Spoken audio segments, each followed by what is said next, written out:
Premium. History and Culture. From the Vault. Inside Richard Leakey's discovery of an ancient human ancestor skull, the same his parents chased. In a 1970 National Geographic feature, paleoanthropologist Richard Leakey, son of Louis and Mary Leakey, recounted his discovery of a nearly complete Australopithecus boisé skull, now Paranthropus boisé, the same species his parents had found a decade earlier. Anthropologists inspect fossils discovered during an excavation. By Richard E. Leakey. Photographs by Gordon Gahan. October 13, 2025. This story originally published in the May 1970 issue of National Geographic magazine. See more digitized stories from our archives here.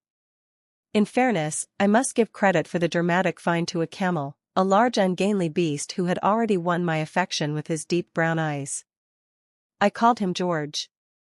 We had hoped to reach Kenya's frontier with Ethiopia by dusk, Dr. Mevaps and I, in our exploration last August of this vast, virtually trackless region east of Lake Rudolph.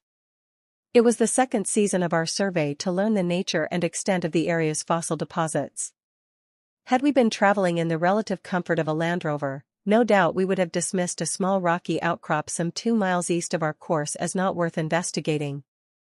But we were already 3 days tiring march inland by camel from our base camp at Kubi Fora, on Lake Rudolph's eastern shore, where we had left the rest of the expedition. George was complaining noisily. He had carried me far enough that day. And frankly, I welcomed relief from his jolting gait. "Let's have a look at that exposure and make camp," I said. "Another day to the border won't matter." Meave, a zoologist on our expedition staff, offered no objection, nor did the other 2 members of our camel party, Nzub Mutwiwa and Kamoya Kimyu. The grayish-brown ledge of sediments, sliced open by centuries of erosion, proved far more extensive than it had first appeared. As we approached it, Nzub and Kamoya circled out in one direction, Meave and I explored the other.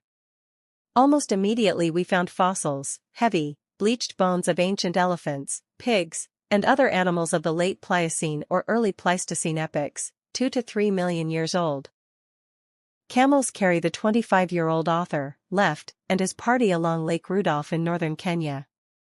With Richard Leakey ride Dr. Mevaps, a zoologist with the National Museum at Nairobi, and assistants Kamoya Kimyu and Nzub Mutwiwa. Exploring a vast desert often too broken for motor vehicles, the expt, read more. We hobbled the camels and made camp. In the morning, after tea, we split up to explore the rest of the exposure. I was walking along the dry bed of a small stream that had carved open the fossil-bearing strata, when my heart suddenly leaped. "Meave!" I shouted, so sharply that she ran a few steps in alarm. "What is it, a snake?" I pointed. There on the sand 20 feet ahead, in full view beside a thorny bush, lay a domed grayish-white object. Halfway to it I sat down stunned, incredulous, staring. For years I had dreamed of such a prize, and now I had found it, the nearly complete skull of an early hominid. The bony sagittal crest atop the skull, together with enormous brow ridges, flat face, and small brain case, marked it clearly as an Australopithecus, a primitive man-like creature whose fragmented 1.75 million-year-old remains had also been found at Oldoway Gorge in Tanzania by my parents. The one I had found, intact except for teeth and lower jaw, closely resembled the Oldoway specimen of Australopithecus boisé, formerly called Synjanthropus boisé. Mine was the first to be discovered in Kenya. And later study would indicate that it is perhaps 850,000 years older than the Oldoway skull. Remembering Richard Leakey, a trailblazing conservationist and fossil hunter. Tantalizing puzzle absorbs the author and Nzub Mutwiwa, who pieced together the shattered cranium of what Richard Leakey believes may be a form of early man. Though face and jaws are missing, the curvature and volume of the cranium will provide evidence for eventual reconstruction of the skull. In the strata of sandstone and clay beside the fossil I found a perfect partial cast of the skull. From here, probably only in recent months, it had weathered and tumbled out.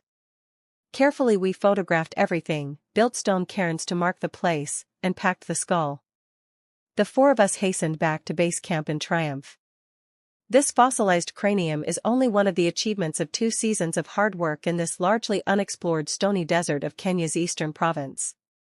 Our team has also found a collection of what we believe are the oldest stone tools ever unearthed, and a fragmented, yet incomplete skull that puzzles and excites me, for it seems much more manlike than any Australopithecines.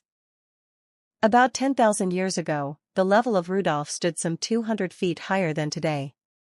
Once it connected with the Nile, and even now its waters contain Nile perch, sometimes weighing 200 pounds and more.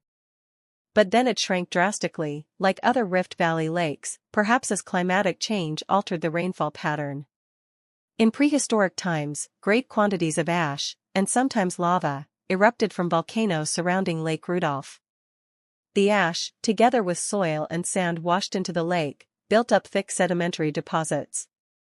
As the lake level rose and fell through millenniums of torrential rains and prolonged drought, layers of silt and clay covered the remains of lakeside animals, their bones, thus protected, fossilized. The sediments along Rudolph's eastern shore are littered with such bones, some of them perhaps as old as 4 million years. And I was sure that where large herds of animals lived, man's ancestors also lived, hunting them for food. And that, in essence, is why we were there.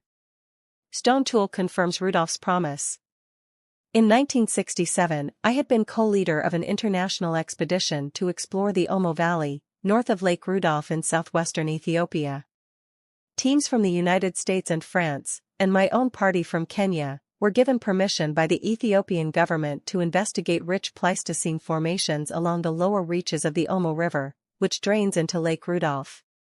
My group located animal fossils older than 4 million years at the north end of the valley. So our season proved quite worthwhile. We also collected 2 magnificent skulls of Homo sapiens. They suggest that modern man species may be as much as 100,000 years old. The Kubi for a camp to observe his son's progress and to see the new finds. None of us would miss the snakes, however. Our camp at Alia Bay had proved to be a favored gathering place for carpet vipers, Echis carinatus pyramidum, probably the worst-tempered venomous snake in Africa. Although small, averaging 15 inches or so in length, they are aggressive, particularly at night. In 6 weeks we clubbed or stoned more than 50 of them in and around our tents. Fortunately no one was bitten during the season. But on 2 occasions Bob Campbell, assigned by National Geographic to photograph our activities, narrowly missed putting his hand on the deadly brown reptiles near the entrance to his tent. We set up our second camp 20 miles inland at a little oasis named Duretai, a seldom visited group of 10 wells scattered through a small forest of shaggy dum palms. We pitched our tents in a glade surrounded by the swaying trees. There was a stark beauty about the place, surrounded as it was by rugged volcanic peaks that subtly changed colors as the sun moved across the sky. Here we spent 6 more weeks, exploring where possible by Land Rover, and pushing beyond on foot. By the end of the first season we had found exposed sedimentary deposits along the eastern shore of Lake Rudolph over an area of more than 1,000 square miles. In 3 months we had traversed it several times and had located dozens of sites at which fossils abound. Comparing our specimens with those from other African sites that have been dated, we can say that our earliest fossil evidence, remnants of extinct pigs and elephants, is probably about 4 million years old. Most of the fossils appear to be older than those from the lowest levels at Oldoway Gorge. Before closing out our 1968 season, 3 members of my staff, Kamoya, Nzub, and Mwanjala Mwoka, made separate and tantalizing discoveries. Each found jaw fragments of Australopithecines. Although poorly preserved, these fragments indicated to me that near man had lived along the eastern shore of Rudolph between 2 and 3 million years ago, in Pliocene-Pleistocene times. Further work, I felt certain, would turn up additional evidence of man's ancestry, and on this basis I reported to the Society at the end of 1968. Generously, it responded with support for another expedition to East Rudolph in 1969.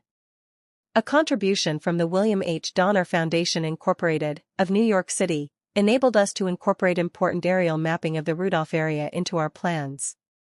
We set out again for Lake Rudolph in late May, 1969, heading for a new base camp at Kubi Fora, a shallow cove sheltered by a long sandy spit some 20 miles north of Alia Bay. The problem of getting about in this rugged country during our first field season had led me to consider another means of transportation: camels. We hired them, for riding animals and 8-pack beasts, near the outpost of Marsabit among the villages of the Gabbra people. As during the previous